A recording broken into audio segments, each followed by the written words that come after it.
And the last thing that was said backstage was, I'm completely unprepared, and I'm not going to say who said that.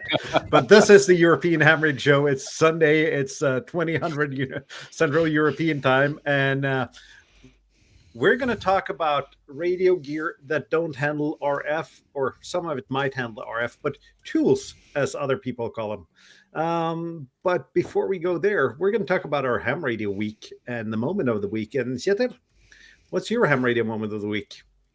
The Chrome actually just wanted me to log out and in again. Really nice in the middle of a stream.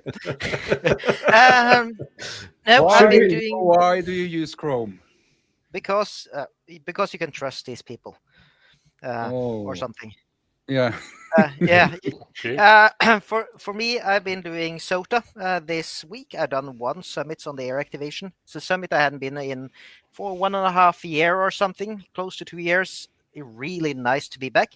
And after that, I went to a club and I did a presentation about portable radio. So I talked to them about how you do parks on the air, summits on the air, bunkers on the air, North Hunt, like all the fun, how you log with Polo, and also which gear I'm bringing out there. So that was really nice. Had a really nice and active discussion. Lots of feedback from people. So that's good. So I think that's pretty much my moment of the week was that meeting. Nice. And club meetings are always nice. And we had another club meeting interaction, but we'll get to that in a couple of people, I think. Jürgen, what's your ham radio moment of the week? Ham radio moment. Yeah, first of all, I spent 2 nights, 3 days in a spa in the southern part of our province, Osijek 4. And after the treatment on Tuesday, I did a 2.5 hour parks on the activation. And that was just great. And we also had a club meeting on Friday evening, and that was it, more or less. Nothing special. Yeah, and while I was in the spa, I received a new tool. Maybe I can share it with you. Let me share this. Can you? It's not up there yet, but we'll share it. Nope. Yep. There's something coming here. What is it? Sie teilen Ihnen gesamten Bildschirm. Nope. Oh, great. No, that's not what I wanted to share. That's cool, yeah. And just to clarify, Jürgen, you work in IT, don't you? Yeah. Yep. I work in IT. Here we go. Doesn't mean I know everything. So working in IT means you just make bigger fuck ups than normal people. Is it working now? Did you just say the F word? Yes. I think we're safe from the monetization deadline here at about 40 seconds, so I think we're good. Yeah, we're not getting rich anyways. Yeah, here we go. I got not this unit above here, this one down here. The cut knobs from New Zealand, from Chris, which expand the functionality, and it's just crazy. You can program each of these knobs simply by pressing it, and then you can set functions to the knobs. So I have DNR here, noise reduction here, band up and down on this knob here, and so on. That's fantastic. And you can daisy chain these cut knobs, so then you have more knobs if you wish. Nice. I've been looking at these, and I think they're really, really cool. But sadly, whenever I see one, I think I could make that, and I don't buy it because I'd rather make it. But yeah, But this is a testament to the awful user interface of Yaesu radios. You need to buy additional buttons. Yeah. Yeah. And it's a nice addition to such small rigs like the X10 or the 710, because you have not enough knobs. As I said last time, when you're coming from a big boy radio like the FTDX 5000, where you have all the knobs on the front plate, yeah, that's definitely something you need. Yeah, and like there's no substitute for a proper button. Like digging 5 levels into a menu is not the same as actually just pressing a physical button when you need it. Indeed. Yeah, but even without digging into the menu, you have to push, let's say you have to push DNR and then use the multifunction knob to select the value and so on and so on. And push a button, dial, push a button, dial. And you can avoid this by having such a tool. Nice. I think the buttons that I miss the most on pretty much all my radios, I wish that were in my face, is it's shift and the receive width. That would be bloody useful to have, because these are the two things that at least I need quickly. All the other things I can live with the fact that they're buried in a menu somewhere, but the shift and the width. Yeah, shift and width is on the front plate, so that's not a big deal. But up and down and selecting the meter display, whether it's ALC or power or whatever, that's very convenient. Yeah. So the FTDX10 has both shift and width on the front. Yes. Ooh, this could be expensive. Just for the fun of it, I had a chat with Bob earlier this week and asked him what he thought of a kit. The answer was, "I will tell you." and Christian asked if the buttons are good quality because he hates cheap buttons. No, they are good quality. The plate itself is 3D printed, but it's also good quality. And I would say that having bad quality buttons is always preferable to having no buttons at all. So now they have a very nice click point, or let's say a very nice feeling when you click it, and nice. How do you call it? It's making a click when you dial it. It's in steps. How do you call it? I'm not sure. The rotary encoder, you call this? Like a rotary encoder. Yeah. Nice. Yeah. Tobias, you did a POTA yesterday, but is that the ham radio moment of the week? Yeah, that was the only ham radio moment. That's why it's the ham radio moment of the week. I made a short video which also had problems, but I got out into a very nice sunny day and set up a POTA, and I made the activation thanks to you, Morten. You were contact number 10. Yeah, I was editing a video and I saw you were spotted, so I figured I'd try to find you. And you weren't strong, but pretty good still. Well, I was 50 watts with the Hard Rock 50, so it was tough. Maybe conditions were not too good. I think Jürgen said they were not too good. Yeah, no, I think I did my activation at exactly the right time yesterday. Not one US POTA station to hear. There was not one US POTA station to hear. Yep. Yesterday the bands. I haven't been on the radio for the last couple of weeks, but I've heard rumors that the bands haven't been up there either. So. You'll be hearing more. It was a very nice sunny and warm spring day, so I took advantage of it. So despite struggling, it was a nice day out. Nice. And I'd Bob? say with weather like that, Tobias, you don't need to make one single contact. Just getting out in that weather, and that's sort of nice sunny weather. That's worth it anyway. So yeah. But if you already know you won't make any contacts, you just find a nice spot with a beer in the left hand.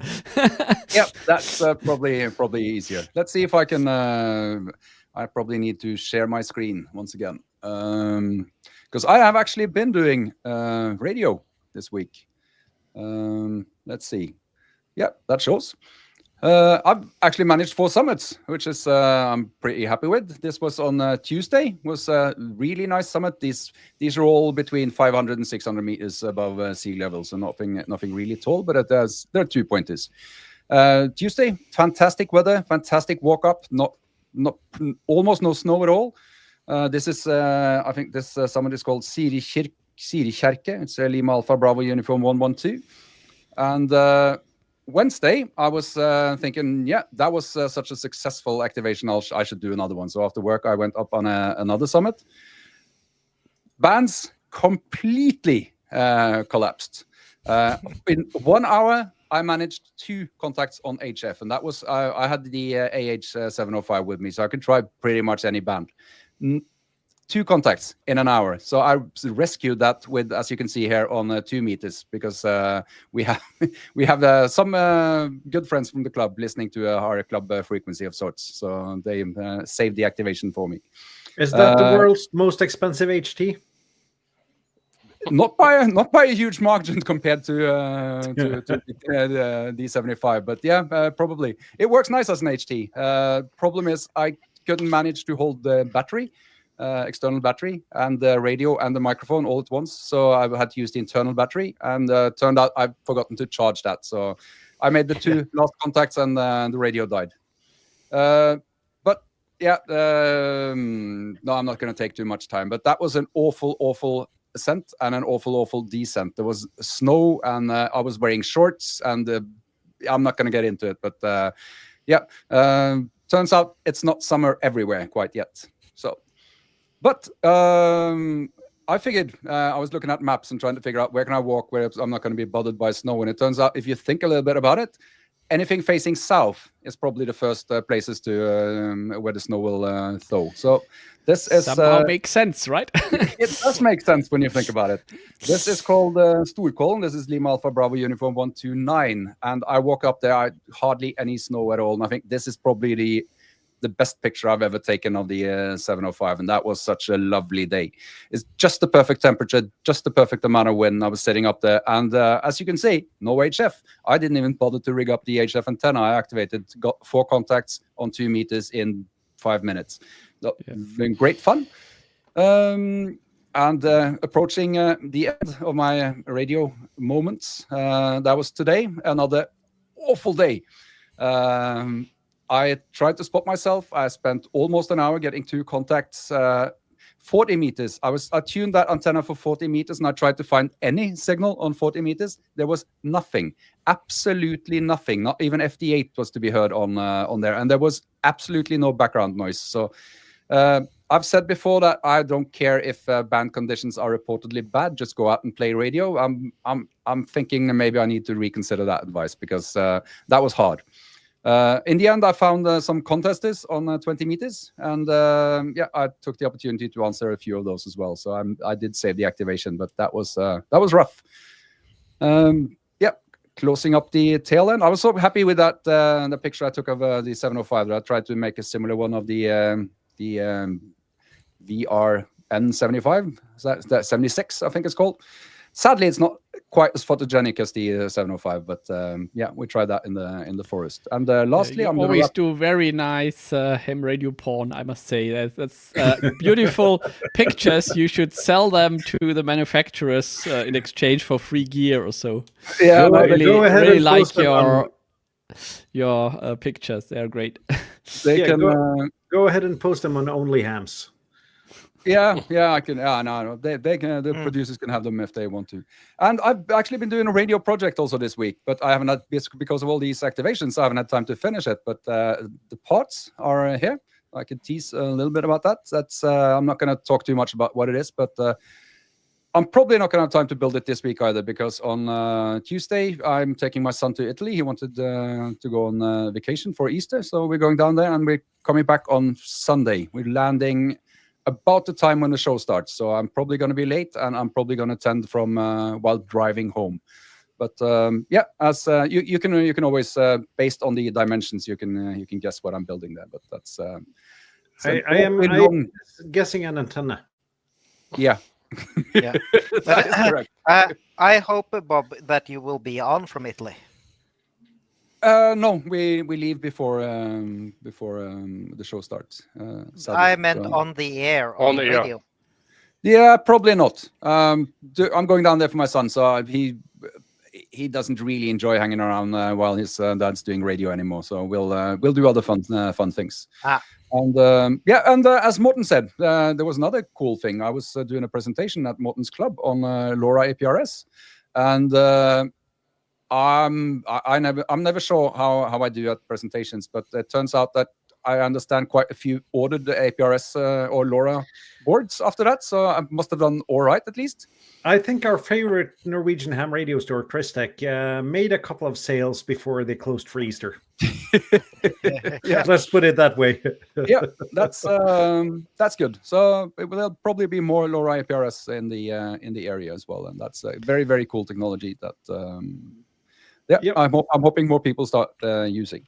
That was an awfully long radio moment, I would say. So I'll hand it off to Morten. You can tell us about your. I have a feeling I know what that's going to be, but you can tell us. What's your ham radio moments or moments? Well, one of my ham radio moments was your club presentation, though, Bob. But we're not going. You mentioned that. I had a couple of ham radio moments this week, and one of them wasn't actually ham radio related at all, because I was doing sound and AV at a conference, and you know those microQ clickers that you use for moving back and forth on your presentations. Yep. Now, basically a remote control for PowerPoint presentations, 2 buttons back and forth.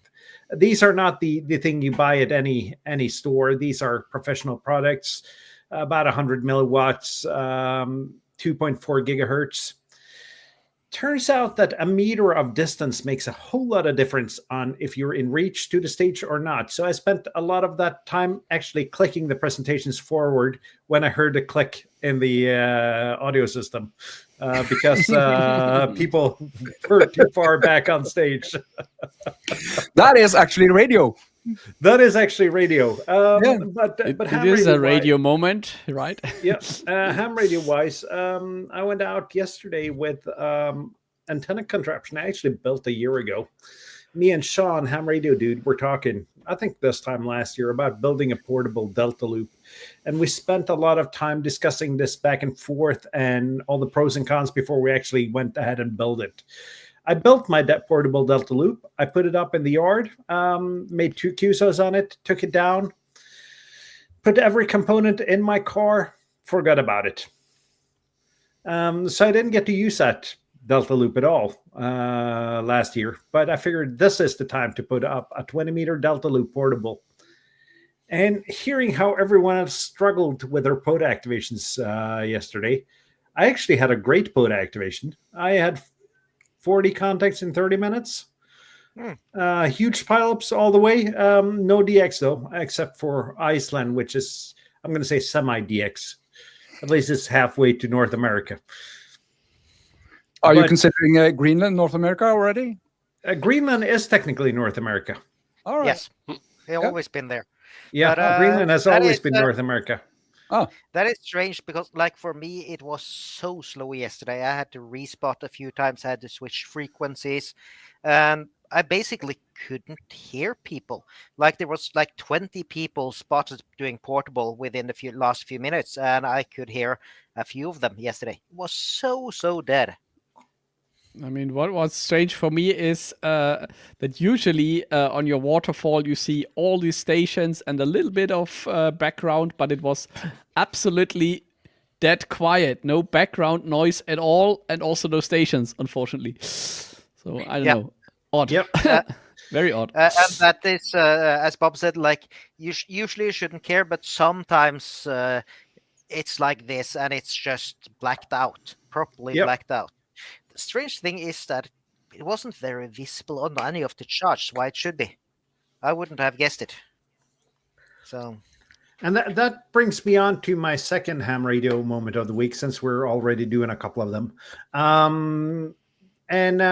You said 40 meters was dead today, Bob. I went out, did North Hunt today.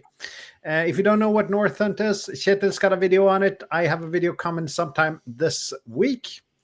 It's basically a portable program where you, instead of hunting parks or summits or the boring stuff, you hunt municipalities, and municipalities are bigger than parks. So of course the program's got to be better. It means you can pretty much activate from anywhere.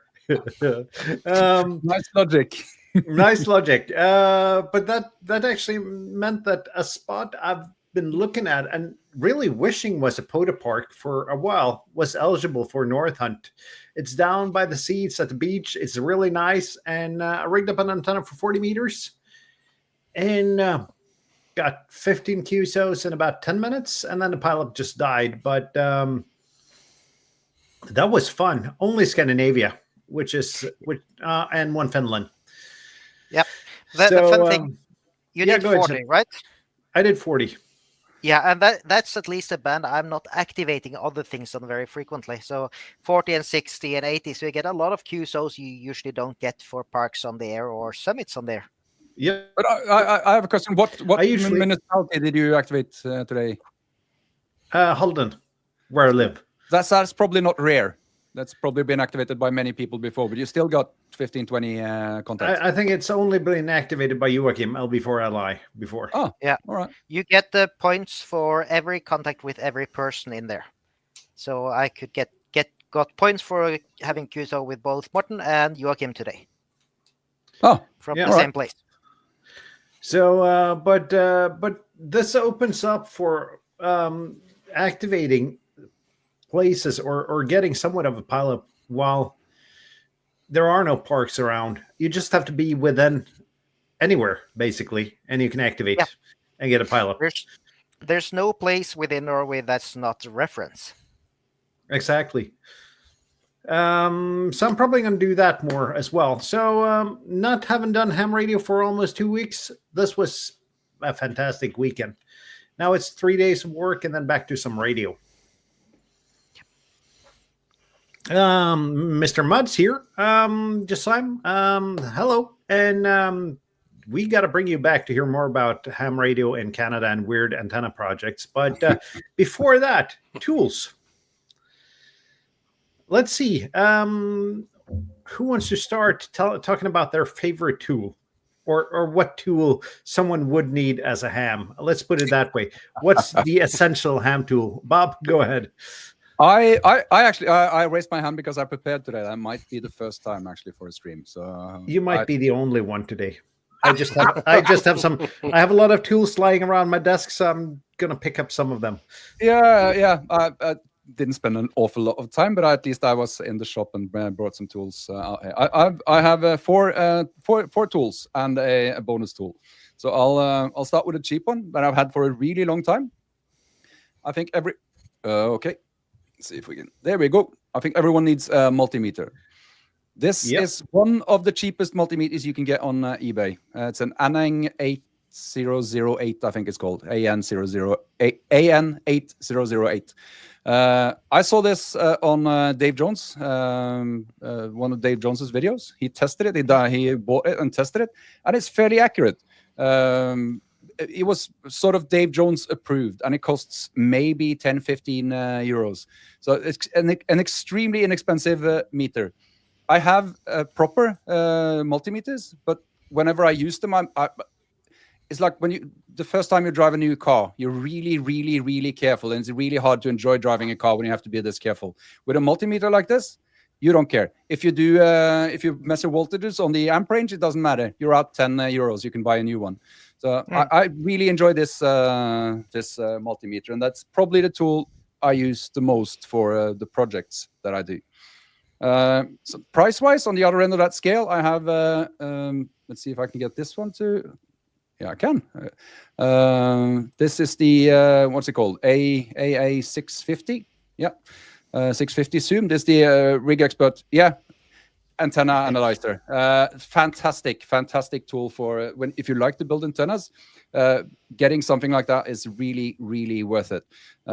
Tells you all sorts of things, and it also shows you complex impedances, and it can show you Smith charts and all sorts. So yeah, having a tool like that when you like to build antennas, that's invaluable, I think. If that's absolutely. I just want to say though that you don't need to go that deep into an antenna analyzer to have something that's usable for ham. Absolutely not. Before that, I had the nano VNA, it's called, yeah. And that it tells you some of the same things, maybe not to the same. Might not be as accurate, but that doesn't really matter when you build antennas for HF. That's completely irrelevant. But the thing is, it's small and fiddly, and it's not a device that I would like to bring out in the field and play around with and loose in the grass. So this is it's more solid. It's made for doing the actual measurement and setting up of antennas in the field. That's why I like this device. But I absolutely, you can get all the same answers from a nano VNA that costs, what is that, 80 euros? I think they start at about 40 or 50 euros. Yeah, even better. So you can get all the same answers. It's just a bit more fiddly, just like a Yaesu versus a Nikon radio, I guess. Exactly. And I was going to say that I also don't bring my nano VNA into the field. I got a German and FAVA4 antenna analyzer, it does pretty much two things. It measures impedance and SWR. It can draw SWR graphs, has 3 buttons, but you can use it with gloves on when it's freezing outside, and you can't do that with a nano VNA. And that's another thing with the Rig Expert. You can actually use that with gloves on. I've used that with gloves on. It works brilliantly. So yeah, but yeah, absolutely. And I also Jürgen tricked me into getting the small one with the e-ink display. So I have that as well. It's just, if I'm going to bring something to a summit, but normally I wouldn't tune up an antenna at the summit. I would do that before I go up. But yeah, that's the use case for that little yellow banana-like one. But I have more tools. Just to fill in on the nano VNA discussion, that's a static part of my JPC 12 kit now, because it makes it so quick to get it on the correct frequency. So that's it's tiny, it's in there, and for that usage, you can't use that antenna in winter in any case. It's nice. So good tool, not very durable, but as long as you remember to put it in an ice box, which I don't do, it survives. And again, it's a tool costing a lot less than the Rig Expert. If you said, did you say 40 euros, something like that? 70. Yeah, I think it starts at about 40 or 50 euros. So yeah, you can afford. You don't have to be extremely careful with a device like that. You can afford to bring it along and just see how long it lasts. Well, it's, at least some of us can, and I think that's a good thing. I don't enjoy having things that I have to be really careful with. My biggest gripe actually with the D75 radio. That damn thing is so expensive. I don't bring it places. It's just standing here. It waste. It's the same with my Yaesu. What's it called? The FDD2. No, sorry, help me out, Chet. You got the same radio. FD2D. FD2D. Yeah. It's too expensive and too poorly built that I really want to bring that outside. Yeah, you can bring it outside for a lot, but it breaks, such as mine did. Yep. the D75, I think it's brilliantly built. It's a fantastic built radio, but it's still too expensive to just throw in the backpack and walk around in the rain and mud. So I don't bring it. I was like today I brought the Vero radio instead. So it's kind of sad. So that's why I like having tools that are not too expensive. And along these lines, another tool that I use an awful lot. Let's see if I can manage to get this in the picture. This is a scalpel. And with the detachable blades, because they wear out, they dull down pretty quickly. I have to say that my wife was rather worried when I took delivery of this scalpel and 500 blades. She was a little bit worried of what my new hobby was. But just having this for basically anything I do with electronics or anything that, it's really nice to have such a small and sharp knife that you can just. It takes a very, very short time to replace that blade, and it's as sharp as new. And yeah, I think there's a saying, "Sharp as a scalpel," and there's a reason for that. These are fantastic tools. I recommend that to anyone needing to cut things on a regular basis. Let's see. I'm I not will going to spend probably too hurt much. myself because I'm not used to sharp knives at all. Not in my kitchen even, right? If there's one sharp knife in my kitchen, then I will hurt myself. So That is true. But then again, if you're going to cut yourself on a knife, you want to do it on a sharp knife, not on a dull knife. that's probably true as well, right? Yeah. Another thing that's been a tool that's been a sort of a revelation for me with doing Hangar Radio stuff. That when I started, I'm too cheap to buy pre-built cables, so I make all the cables myself. I buy cables and I buy connectors and whatnot. And I started out with the ones you have to solder the connector to the wire, and that is just awful. So I figured, yeah, there's these screw things that you can screw onto, and they're even worse. So I got. Let's see if I can get this. Yeah, maybe.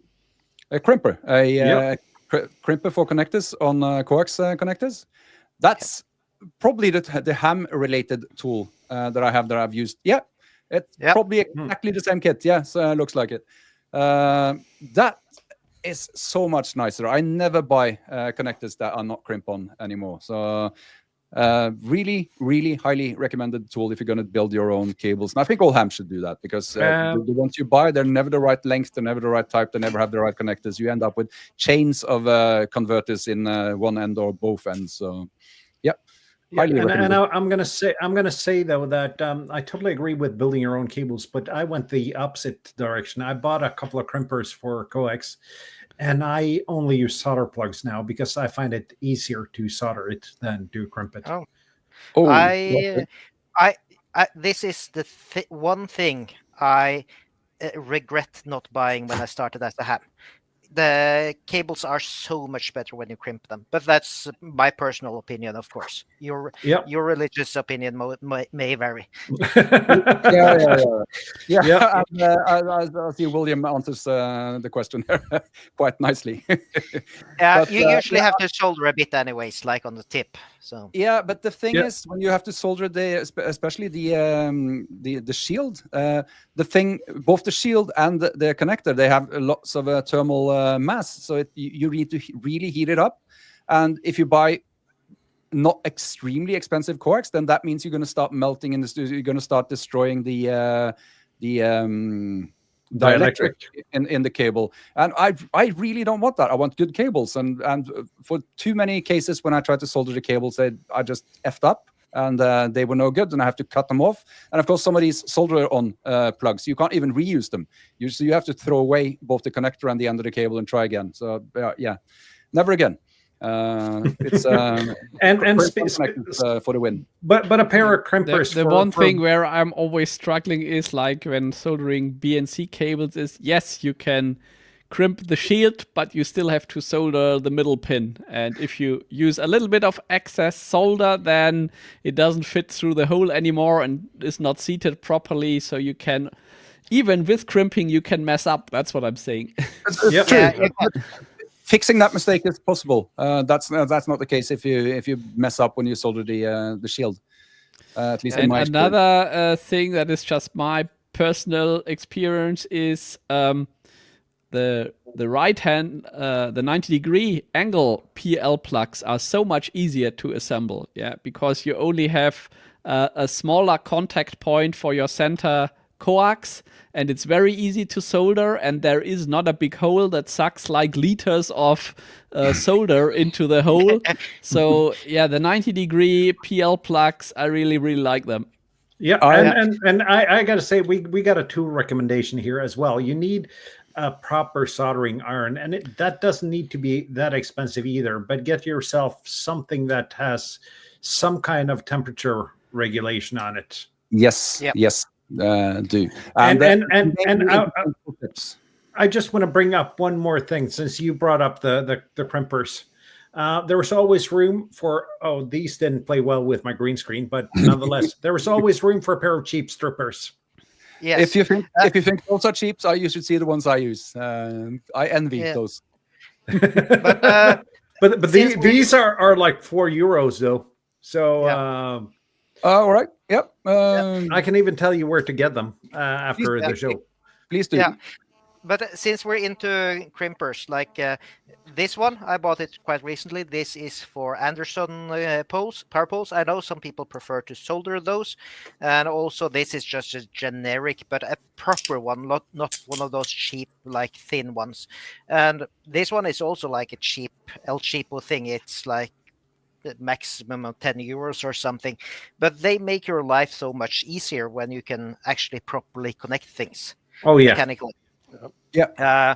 Of course, A really good ratcheting crimper is kind of the good word. I see you have some irons up behind you, Tobias. I'm begging you here. Yeah, I'm a fan of the JBC 245 soldering cartridges, and the old school soldering irons had basically the heater in the grip, and then you just swapped the tips. Yeah, and this is different in that the heating element is pretty close to the tip, and the NTC for temperature regulation is also included. Of course, the tip costs a bit more, but it is worth every cent, and you don't have to really go for the super expensive JBC soldering station.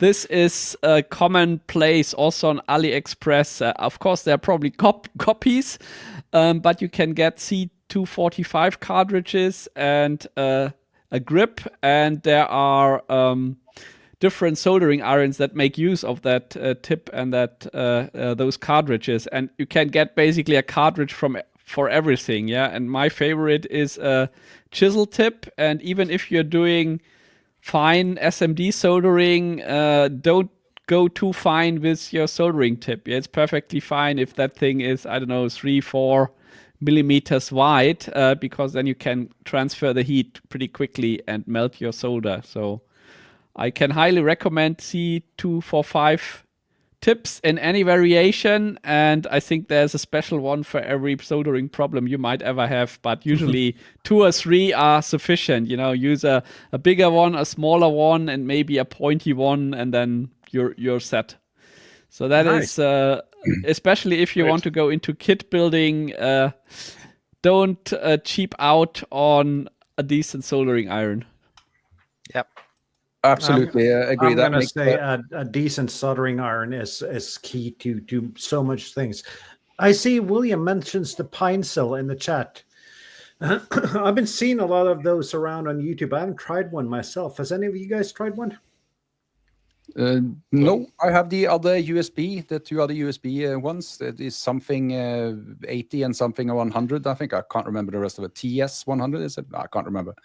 They're really good, but they are low power, so you wouldn't want to heat up a huge ground plane with one of them. But other than that, they're really nice for electronic works. I've been thinking about the pine cell because it's easy to bring along and it doesn't take up a whole lot of space. And since my entire workspace is about 50 by 50 centimeters, it'd be really nice. Tobias has the webpage up here, so I'm bigging Tobias again. Yeah, it looks nice to put into your backpack, because sooner or later some wire will break, and then it is nice to have something in there.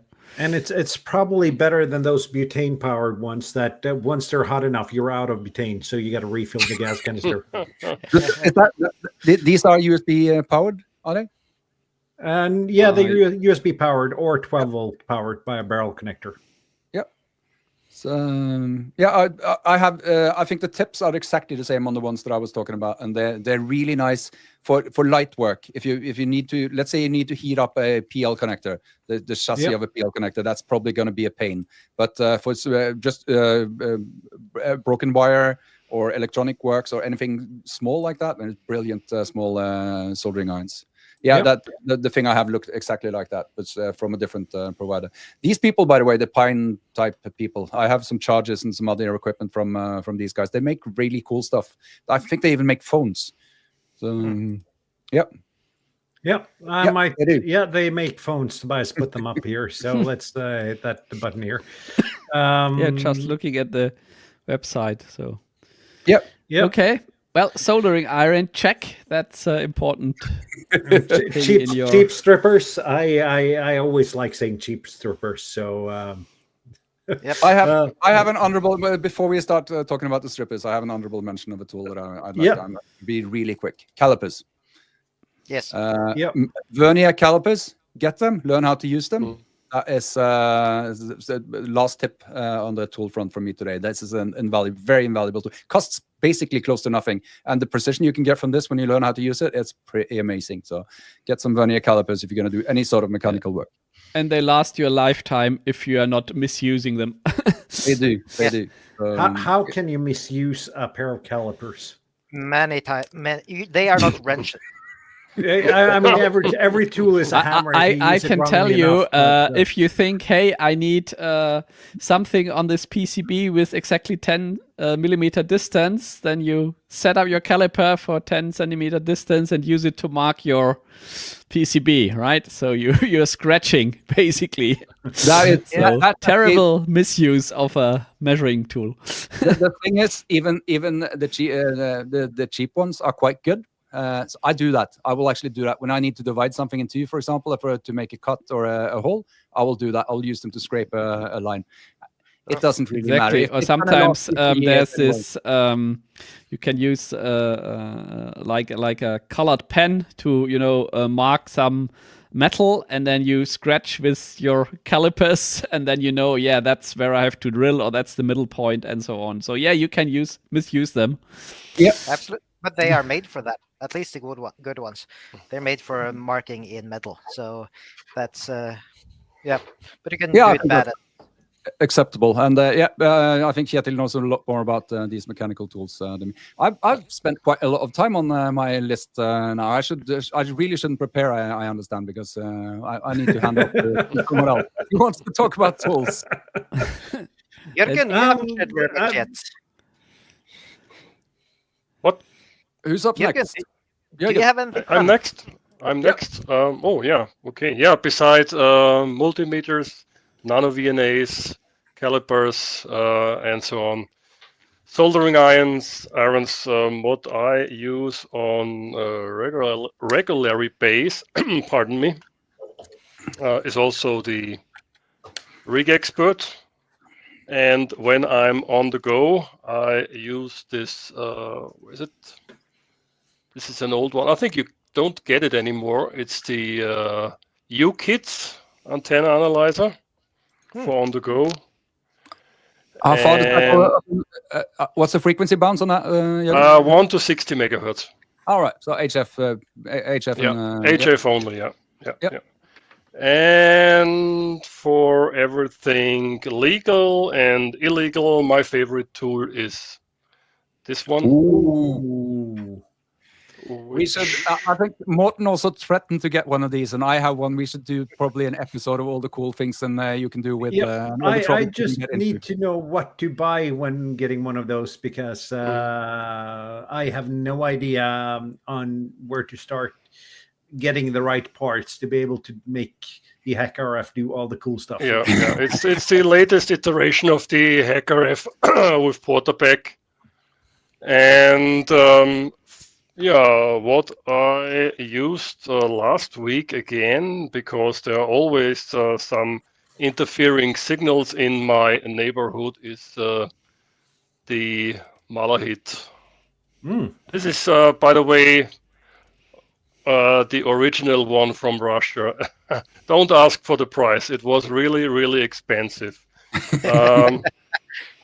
Mike, OE4MXB, should feel guilty, because he told me we need some of these receivers, and we ordered 2 of them, and boy, it was expensive, but they are worth it. And I'm always looking for interfering signals in my neighborhood using the Malahit. I saw the rear end of that now, and I understand why it's expensive. It's made by Apple. Yeah. There was Tobias mentioned the Peak Atlas LCR meter. Also doesn't play well with my green screen, but let's see if I can. I don't have my overhead cam anymore, so let's see if I can put it up here. I think this is something you need when you want to get into kit building. It really makes your life easier. Oh, it makes your life so much easier. But that is not. I mean, that's not the first tool you need as a ham. No, No, that I depends still what you're- stick with soldering iron, but Yeah, maybe and I'm Dep- I'm gonna say something else though. A cheap screwdriver set, and Yes. the reason I said cheap is because, as with any retro set, you're going to lose the M10, and here you're going to lose the Philips 2. So that's why I say cheap. I think this was $2 off of AliExpress, except for missing the Philips 2 head. It's really good. I think you can buy 25 Philips 2 for about €1 from AliExpress as well. Yeah, so you have I need to do that. Mm. and a lot of M10 sockets. Yeah. Yep. So but screwdrivers, you always need a screwdriver, and I always go for cheap screwdrivers because I tend to lose them. And my wife always say, "Why do you need another set of screwdrivers?" And that's because I don't have the one I need. So as cheap as possible. I always never buy have these the sets one at you Aldi. need. Yeah. yeah, I one thing that I actually do like or use a lot as well is zip ties, like this one. It's not very easy to see it, but these are reusable zip ties. So you can, yeah, the removable one with the tab where you can open them Yeah. again. Yeah, that's very handy. Also, if you get a really big one, you can tie your masts to some wooden planks and Yeah. so on. So I use these for all of my activations, basically for mounting the masts to anything, and these ones last. Yeah, or fixing for the years. cable to the mast or some Yeah. So they transformer or so. You can just exactly Yeah. Yeah. see. So Jürgen has the professional variant. Yeah, Yes. for portable. Yeah, tying the mast to something is. Yeah. It's they cost more than normal ones, but of course you can think about the environment. You're not wasting these, and they can last for years. So it's a good and simple thing to have. Velcro tape has a tendency to pick up every piece of dust and dirt you meet out in the field. At least that's my. I do have some. I have a lot of Velcro tape, but I rarely use it. The kind of tape I usually use is the TEHRS, and I can't remember the product number, but it's the fluorizing tape, which makes you able to see it when it's dark. And they're about, I think they're about 12 or 15 euros a roll for 25 meters. But it's so good to mark things that you want to be highly visible. That's like painter tape, the thing you're talking about now, yes? No, it's not painter's tape. It's like fluorescent gaffer's tape, real 25 millimeter wide fluorescent gaffer's tape. Cool. Which the thing it's fluorescent, so you can use it when it's dusk and you want to mark that low-hanging antenna wire or your radials or your mast or anything that people can trip over. And it also helps when you have a black desk and you want to find stuff on your desk, mark everything you have with that fluorizing tape because you can see it on your desk. Yeah, the dumbest thing that I have ever done was put black carpet tiles under my workbench, right? You lose everything there. You know, screws, they're all just disappear, yeah? So when you set up your soldering station, it will get dirty, but pick a white carpet. You will make your life much easier. And just to state, this really doesn't work well with my green screen. I'll see here. This is my SD card reader. Yep. And not only that, this is my SD card. Also marked with the fluorizing tape, so I can find it on my black desk.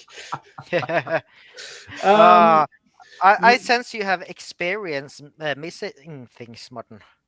I do have experience missing things, and having worked with live productions, I've got experience on how useful that kind of fluorizing tape can be for marking equipment in a dark environment. Main Girl asked if tools for getting wires into trees. I have used everything from wrenches made in the Soviet Union to water bottles to fishing lines with lead on them. But I've started using arborist throwing bags, 250-gram bag. I usually hit on the second or third try every time. Okay, which brings me to the question: what kind of wire do you use for getting your antennas into the trees? Is it the fine fishing wire for pulling the wire over, and then what kind of wire do you use? Yeah, because I am, if you've seen my video, I have this thick, almost 2 millimeter, much too much copper than what I really need for my end-fed half-wave antenna, and I think I could lose minimum 2/3 of the weight when I use the right wire for the job. Are you asking about antenna wire or the rope you use to get it up in trees? Both. For rope, I use cheap paracord off of AliExpress. I use that both on the throw bag and also for just securing the antennas, also at home. But how thin or thick is that? Because it easily gets tangled up in branches, and I don't know. I think thought maybe something like a fishing line is better because it just slides over the branches. But maybe I'm mistaken. Yeah, the thing if you use a throw bag, that paracord I bought from AliExpress, which was really cheap. I can't remember how much it was, but it was one of those 3 things for $3 deals they sometimes have. So I bought, I think it was about $1 for 100 meters of so-called paracord, but it's been really useful. But the throw bag being 250 grams, you get so much power in that. So that kind of shoots through the tree and helps bring the wire down before it has a chance to tangle. If you're lucky. Yeah. The smart guys, Tobias, they train their cat to climb up with the wire. The smart guys. Okay, yeah, there's an idea, right? Yeah, but then I have the cat sitting somewhere in the forest on a tree, and the porter can get really long then until she comes down again. Officer, can you help me with my cat? Yeah. But a good throw bag is a good example. I got a video on, I think it's on a cheap AliExpress end-fed half-wave where I just demonstrate how to use a throw bag. And through the magic of video editing, I made that look really simple. Yeah, it is not. It takes some practice, but I've been putting up a lot of antennas at home lately to try to figure out how to do my antennas better. And it's actually, once you got a 50 or 60 throws in your arm, it's not that hard. Yeah, it's called experience.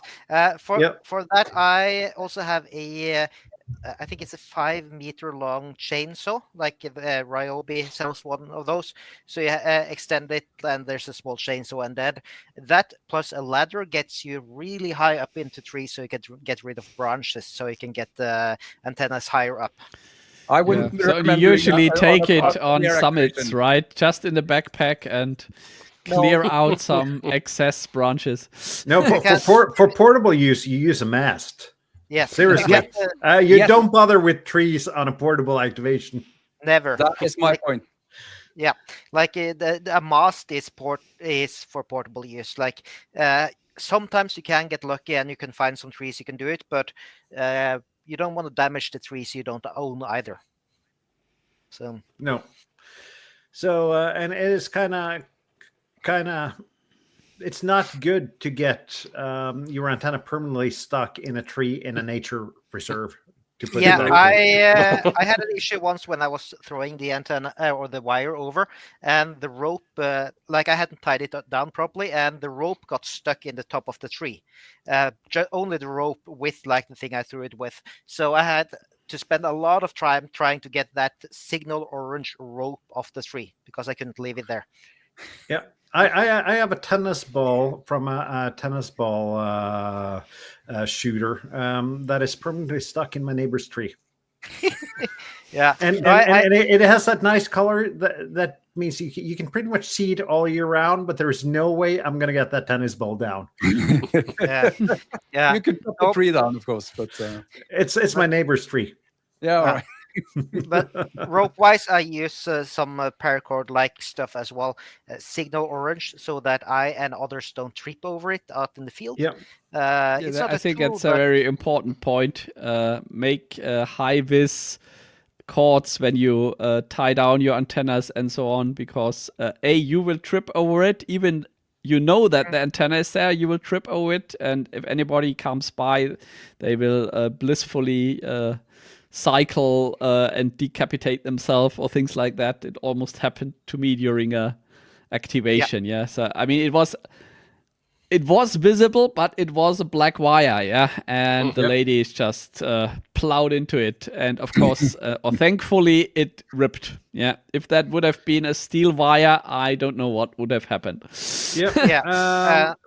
They run into it no matter how visible the wire is. I had a kid playing with my radials for a vertical while running 100 watts 3 at once, so people will get near your antennas no matter what. That's why you should not use insulated radials. That keeps the kids away after the first key. I see that Charlotte ordered a pole and a guying kit. You'll probably move away from the guying kit pretty soon, because it's usually so much easier to find somewhere to strap the mast to than guying it. Yeah. The thing is, Exactly. it's so nice to have that guying kit, because you're completely correct at least 95% of the times. But when there's nothing to attach it to, having it with you is very, very nice. Yeah, I also have a guying ring permanently in my backpack, but I don't think I've used it for a couple of years. Yeah, so like these ones as well, these rubber band thingies, these are also really nice when you don't use zip ties, and get the ones without the ouchy metal parts on the end here. They are really painful. But like guying the antenna, yeah, it's possible. There was a comment earlier about the SWR sweeps on some of the radios instead of using a antenna analyzer. One really big advantage of using an antenna analyzer is that it's low power. If you're using the SWR sweep, for example, on a G90, that's sending 5 watts out. And if you are then touching the antenna, for example, like you have to do on a JPC-12, then 5 watts of HF through your finger, you can actually feel that rather well. Yeah. I just want to get back to the tools a little bit here, because I have a new favorite tool in my arsenal, and let's see if I can get that camera to work and put it on the right camera. And that's this little thing, the Tiny SA. Yes. It's kind of a specialized tool.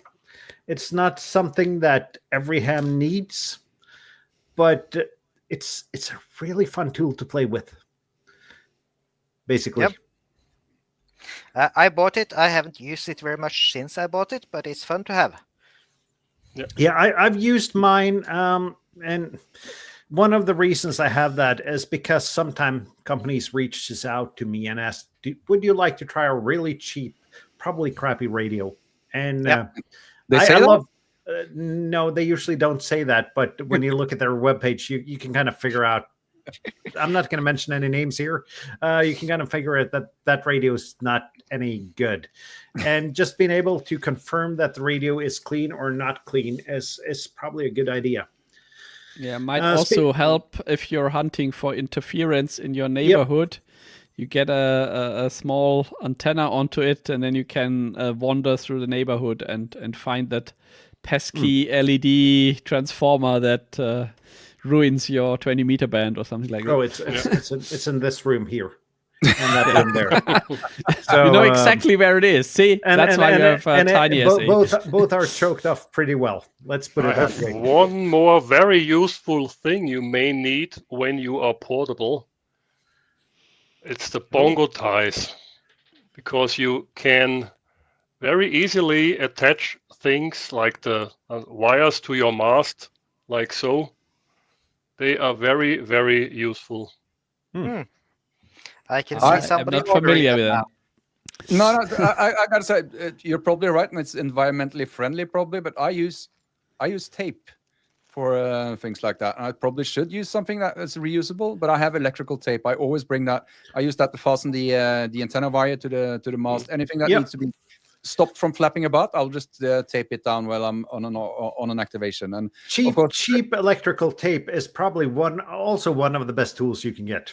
And when you say cheap electrical tape, you could think that, oh, why not buy proper electrical tape? But you really shouldn't, because this is not for permanently attaching things. You'd want the cheap stuff. You can go cheap, but not so cheap that the glue separates from the black tape, right? Yep. So yeah, you can even get the colored tape if you want to.